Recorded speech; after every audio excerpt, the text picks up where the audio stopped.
우리 성탄절에 참여하고 있는 여러분들, 또 영상을 통하여 가정에서 예배드리고 있는 여러분 모두 위에 2000년 전에 이 땅 위에 찾아오셨던 주님이 저와 여러분 모두에게도 찾아오는 복된 시간이 되기를 주의 이름으로 축원합니다. 성탄절을 맞이하면서 어릴 때의 고향에서 어떻게 성탄절을 지냈나 하는 생각을 해보게 됐어요. 기억나는 것은 성탄 이브날이었던 기억들이 있습니다. 그날 교회에서 꼭 연극을 했던 기억, 그리고 찬양이나 그때는 춤이었는데 워십이라고 하는 것을 했던 기억이 있습니다. 그리고는 새벽송을 꼭 돌았어요. 고요한 밤 고룩한 밤 기쁘다 구주 오셨네. 항상 이 두 곡을 연습하고는 가하호 방문해서는 찬양을 부르면 선물들을 줄 때 그것을 받아왔던 그런 기억이 있습니다. 어제 우리 교회도 이번 날에 여러분이 영상을 통해서 코로나 때문에 여기서 활동하는 것이 제한이 있기 때문에 준비한 영상을 보면서 함께 기쁨을 나눌 수 있었고, 또 참여한 여러분들을 위해서 샌드아트라고 하는 스토리가 있는 그런 예술 작품을 우리가 현장에서 보았습니다. 그리고 더블리스라고 하는 공연팀이 왔는데 이 공연팀을 이끌어가는 이가 누구냐 하면 우리 교회 주일학교 출신인 최윤미 자매예요. 그 자매가 중심이 돼서 그 팀을 구성을 하고 곳곳에 다니면서 예술적인 아름다움을 전하는 일들을 하게 되는데, 어제 우리 교회에 와서 함께 기쁨을 나누는 시간을 갖게 됐구나, 그리하여 감사한 생각을 하게 됐습니다. 더욱이 제 안에 성탄절을 맞이할 때에 따뜻하게 다가오는 지난날의 한 기억이 있어요. 여러분에게 여러 번 말씀을 드렸지만은 저는 1년 동안 허리 디스크로 몸져 누웠던 적이 있습니다. 그때에 찾아오는 사람 없고 찾아갈 수 있는 것도 없고 늘 병원 아니면 집에만 있어야 했던 그때, 친구가 지금도 기억해요. 바나나의 까만 비닐봉투에 넣어서 저를 찾아왔어요. 그리고는 이런저런 이야기하고는 그 바나나를 주고 갔죠. 지금은 바나나가 너무 흔하지만은 그때 당시에는 금과 같이 그렇게 귀했어요. 굉장히 비쌌죠. 제가 그것을 먹으면서 참 많은 위로를 받았구나 하는 기억이 있습니다. 저는 하나님이 사람이 되어 이 땅 위에 올 때에 누구에게 찾아갈까 하는 걸 봐요.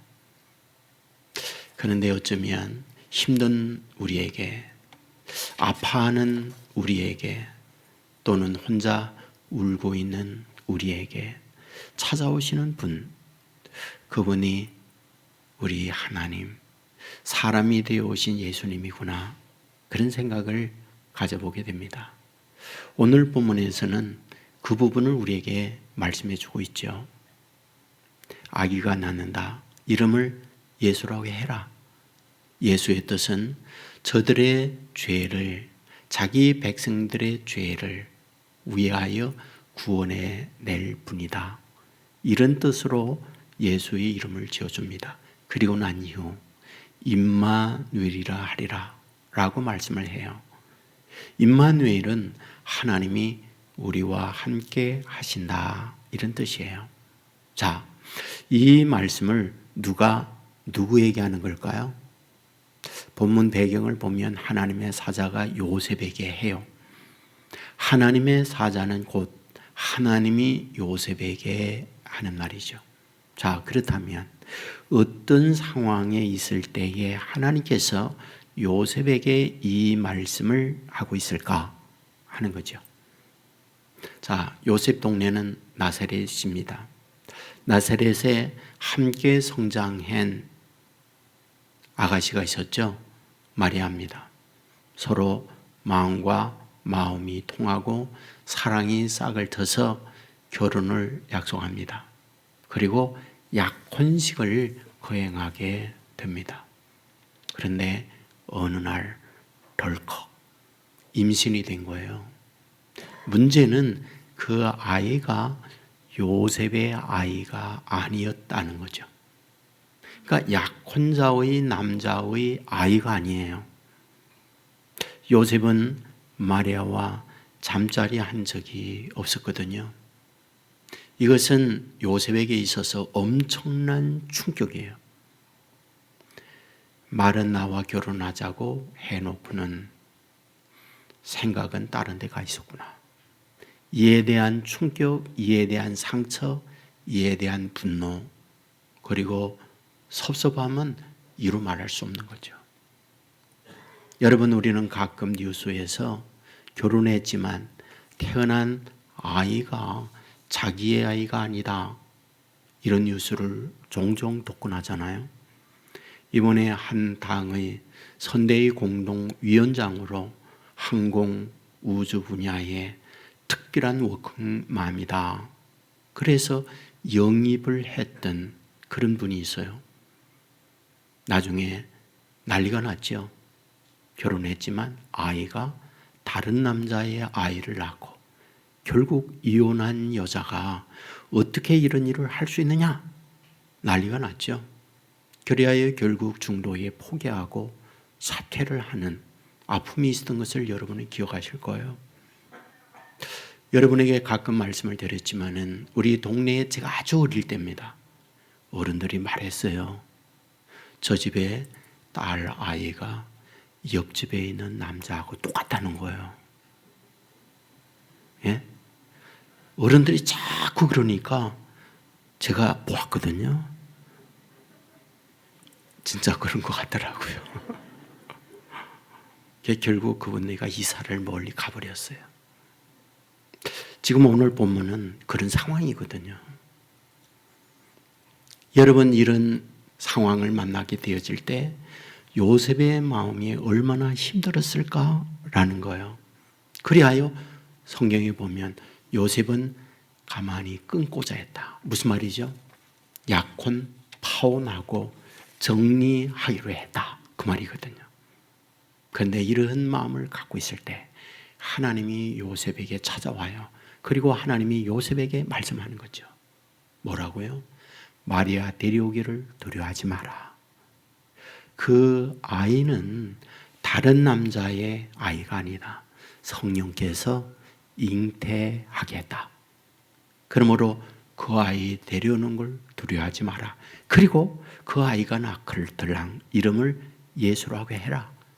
그리고 예수뿐만이 아니라 임마누엘이다라는 말을 하고 있는 거죠. 자, 우리는 이 말씀을 보면서 이 임마누엘이라고 하는 이 부분이 어디에 처음 등장하나요? 이사야 7장 14절에서 처음 나와요. 그러면 언제 임마누엘이라고 하는 이름을 하나님께서 말씀하고 있을까요? 당시 유다 나라의 아하스가 왕이었거든요. 그런데 북쪽에는 이스라엘도 있고 아람도 있어요. 그러니까 이스라엘 왕이 베가였고 아람 왕이 르신이었어요. 그런데 두 왕이 연합을 해서 남쪽에 있는 유다를 침략하게 됩니다. 문제가 있죠. 북이스라엘 혼자만 침략해도 아래쪽에 있는 유다가 방어할 능력 없어요.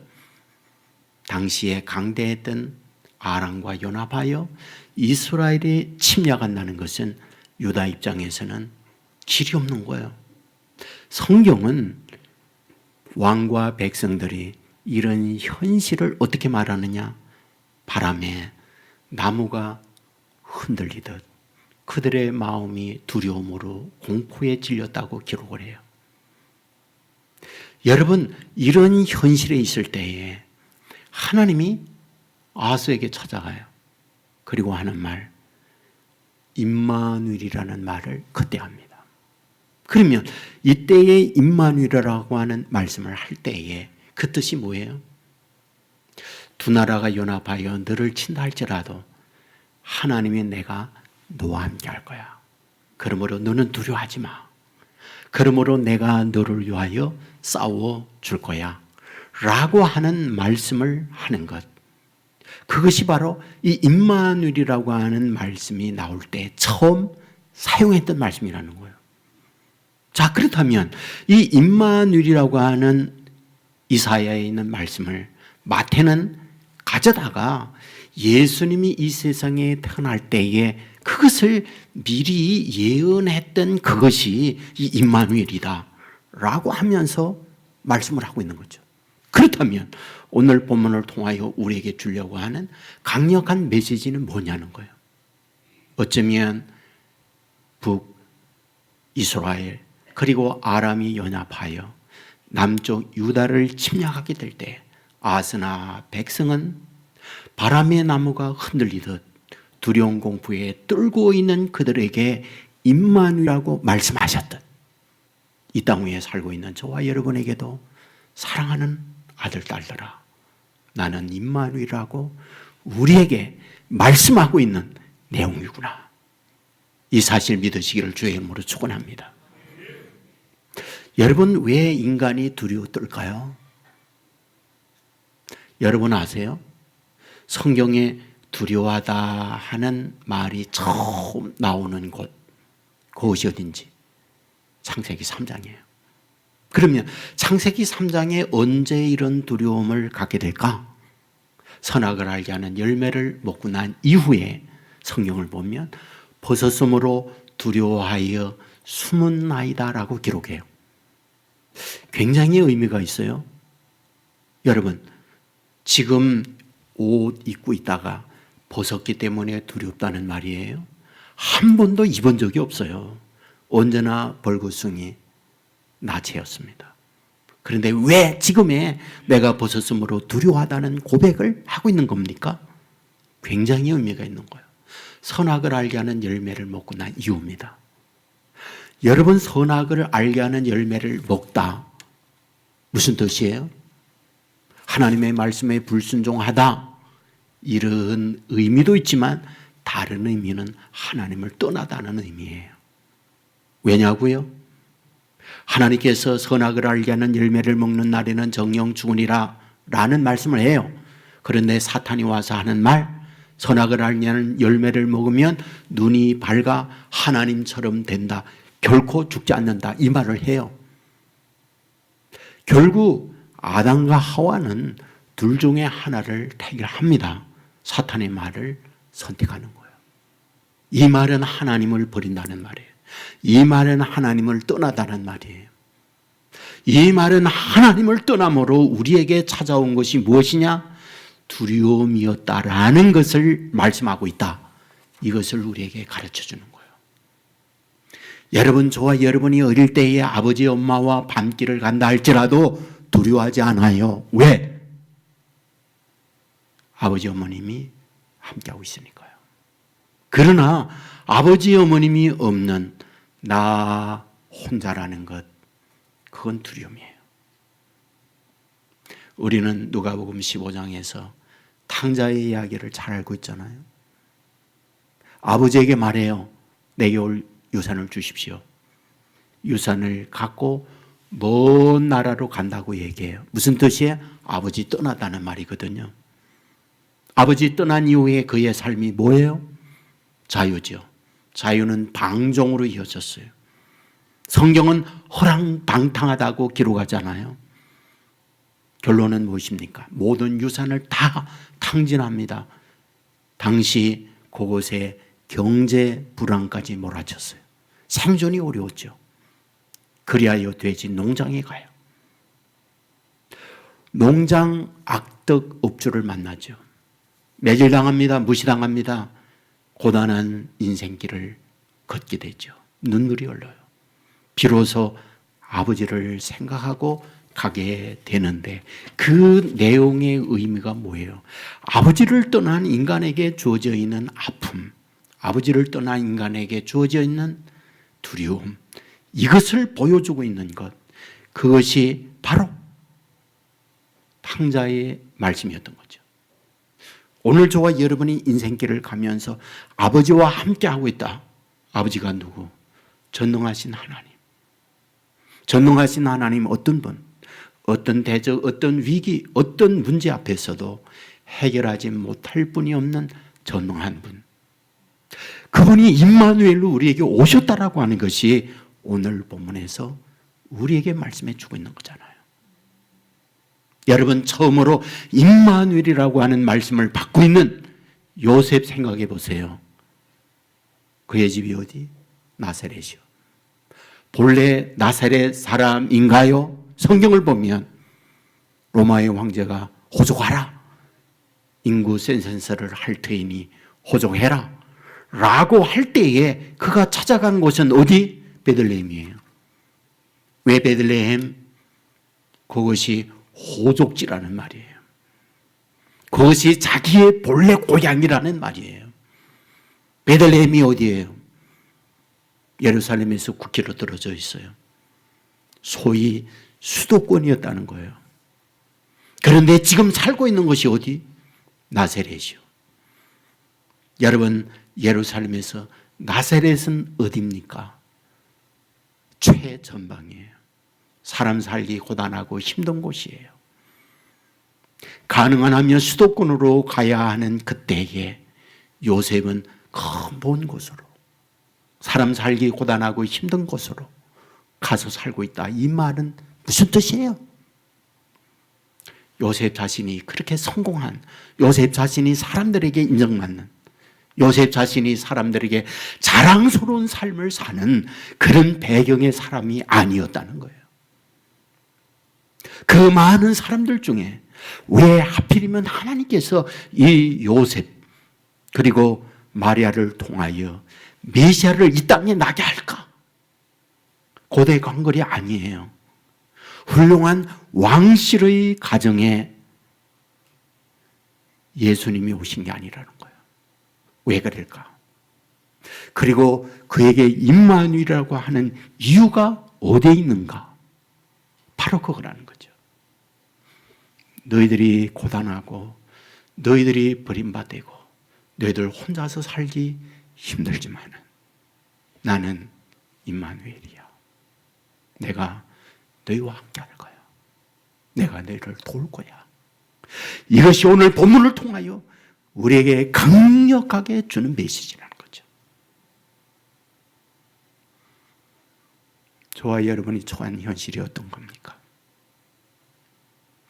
나름대로 능력 있고 잘나고 행복한 우리의 삶의 현실에 있는 분들도 있을 수 있지만 때로는 고단하고 때로는 힘들고 내 주위에 아무도 없는 상황에 놓여 있는 우리를 아시고 우리에게 하고자 하는 것 찾아가셔서 나는 임마누엘이라고, 나는 임마누엘이라고 우리에게 하고자 하는 분, 이것이 저와 여러분이 믿는 우리 주님이 저와 여러분을 향하여 갖고 있는 간절한 마음이다. 이 사실을 믿으시기를 주님의 이름으로 축원합니다. 임마누엘 대신 우리와 함께 오셔서 그분이 하는 게 뭐예요? 성경은 말하잖아요. 요한복음 1장 29절에 보라, 세상 죄를 지고 가는 하나님의 어린 양이로다. 그분께서 우리의 모든 죄악을 짊어지셨다고 말씀하고 있잖아요. 구원이죠. 희생이죠. 그러나 이것을 또 다른 말로 바꾼다면 무슨 말이죠? 내가 할 수 없는 그것을 그분이 대신 해 주시다는 말이죠. 내 노력, 내 수고, 내 수양을 통하여 나에 있는 죄를 해탈하거나 송화되거나 어떤 죄를 없이 할 수 있는 능력은 우리에게 없어요. 저와 여러분이 못해요. 그런데 하나님이 오셔서 그 일을 대신해 준다는 거죠. 이 말을 확장하면 이 땅 위에 수많은 난제들이 있고 풀 수 없는 그것을 우리와 함께 하시며 저와 여러분을 위하여 우리 하나님이 해주겠다. 이것이 바로 가장 먼저 우리에게 주시는 메시지라는 거죠. 맞습니다. 임마누엘 되신 주님이 저와 여러분과 함께 하기만 한다면은 수많은 난제, 넘을 수 없는 산, 해결할 수 없는 고통의 문제, 내가 아니라 함께 하시는 하나님이 대신해 주신다. 믿으시기를 주의 이름으로 축원합니다. 동시에 함께 하시는 주님이 우리에게 뭘 해줄까? 말씀을 보면 우리를 품어주시는 분이로구나 하는 것을 발견하게 돼요. 주님이 공생애 하시면서 찾아가는 것을 다 보세요. 늘 말씀하지만 40일 금식하고 사탄에게 3번 시험 받으시고 승리하고 난 이후 가장 먼저 간 곳 스불론 납달리라고 하는 말씀을 드렸어요. 왜? 어둠에 앉은 자들, 흑암에 앉은 자들이라고 했어요. 관심 없는 자들, 누구도 자기들에게 신경 쓰지 않는, 그리하여 혼자 아파하고 혼자 울고 있는 이들, 이런 말이죠. 그들에게 찾아가다 확장하면 그들을 품어주기 위하여, 그들에게 위로와 소망을 주기 위하여 그들에게 가시다, 이런 뜻인 거죠. 시몬 베드로와 예수님이 처음 만나는 자리가 어딘가요? 누가복음 5장이요. 누가복음 5장 시몬 베드로가 어떤 상황이었나요? 밤이 맞도록 그물을 던졌지만 잡은 것이 없는 상태, 실패라는 말이죠. 고생했지만 열매를 거두지 못한다는 말이죠. 노력했지만 울고 아파하는 현실이라는 말이죠. 찾아오신 주님이 뭐라는 말인가요? 그들을 알고 있다는 거예요. 그야야 그것에 간다는 거예요. 그리고 말을 하는 거죠. 깊은 데 가서 그물을 던지라. 던졌더니 그물이 찢어졌고 2배에 만선했다. 말씀하고 있는 걸 보게 되잖아요. 여러분 요한복음 5장에 보면 예수님이 베데스다에 가요. 왜요? 38년 된 병자를 만나기 위해서요. 그곳에는 그만 있던 게 아니잖아요. 수많은 사람, 아파하는 사람들이 있었다고요. 근데 왜 하필 그에게 찾아가고 있는 걸까요? 성경은 말해요. 내가 낫고자 원하느냐? 예, 낫기를 원해요 라는 말을 그는 하지 않았어요. 뭐라고요? 무리동할 때 나를 못에 넣어줄 자가 없어서 다른 사람이 먼저 갑니다. 그렇게 얘기해요. 이 말은 무슨 말이에요? 나는 경쟁에 있어서 늘 뒤친 사람이에요. 다른 사람이 나보다 앞서가요. 이 말은 무슨 말이에요? 내 주에 돕는 사람 아무도 없어요. 나는 비빌 언덕조차도 없어요. 나는 그래서 희망이 없어요.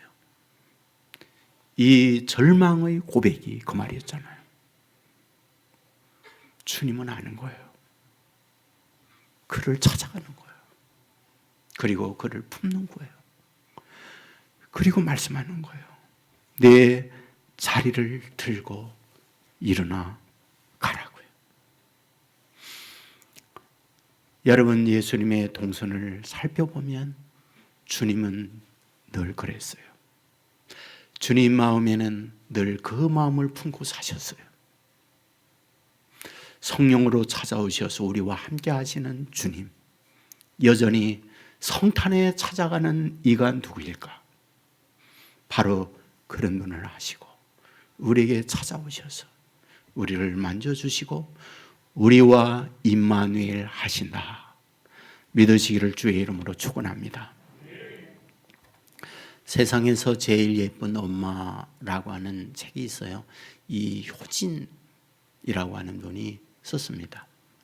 여기에서 자기 간증 얘기를 해요. 이런 얘기입니다. 자기 아버지 술망나니, 자기 엄마 참 힘들고 고단한 삶을 사는 엄마였다고. 자기는 18달 18개월 난지 1년 6개월 때 중화상을 입어요. 그래서 얼굴이 말이 아니에요. 어릴 때는 모르고 컸어요. 청소년 시절 중학교 2학년 때. 사춘기잖아요.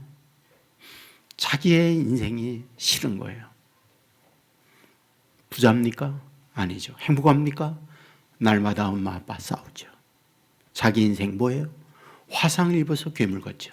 아이들에게 놀림받고 자기는 너무 싫은 거예요. 여기에 이렇게 쓰더라고요. 학교 다닌 것 때려쳤다고. 포기한 거예요. 내 인생 망가진 거, 내 인생 막 산다고. 불량배 아이들과 어울립니다. 술 마십니다. 본도합니다. 마약합니다. 엄마는 교회 다녔대요. 눈물로 날마다 자기를 위해서 기도했대요. 어느 날 역시 술이 만취돼서 집에 들어갑니다. 자기를 향하여 매질하고 자기를 향하여 온갖 욕설을 퍼부리라, 이런 생각을 가지고 갔지만 엄마는 그런 자기를 품고 울었대요. 말씀했다는 거죠. 얼마나 힘드냐고, 얼마나 아프냐고. 내가 이와 같이 그럴 때야, 내 착한 내가 이와 같이 망가질 때야 내가 오죽하면 그렇게 했느냐고. 그리고는 이불을 깔고 여기서 편히 자라고 자기를 그랬다는 거예요. 그날 자기는 이것이 예수님이 품는 마음이구나 라고 하는 것을 절절하게 어머님을 통해서 느꼈다는 거예요. 자기의 인생이 이와 같이 바뀔 수 있는 결정적인 것, 그날 자기를 품고 책망이나 내 생긴 그 모습, 이에 대하여 분노하거나 그러지 아니하고 그 망가진 자기를 그대로 품고 함께 우려주셨던 그 어머님이 이것이 예수님께서 자기에게 오는 것이었구나, 자기는 처절하게 그걸 깨달았다는 거예요. 그는 마음을 다잡았어요. 그리고는 공부를 시작합니다. 그는 대학에서 건축학을 전공을 해요. 그리고 중앙대학 건축대학원을 졸업합니다. 지금은 다인 건축사무소 대표로 있어요. 그리고 얼마 전에는 우리 전국의 디자인 최고의 대상을 받기도 해요. 그리고 자기에게 베풀어주는 어머님의 그 따뜻한 사랑을 가지고 남매 아이들을 키우고 있다고 하는 그런 간증의 고백을 볼 수가 있었어요.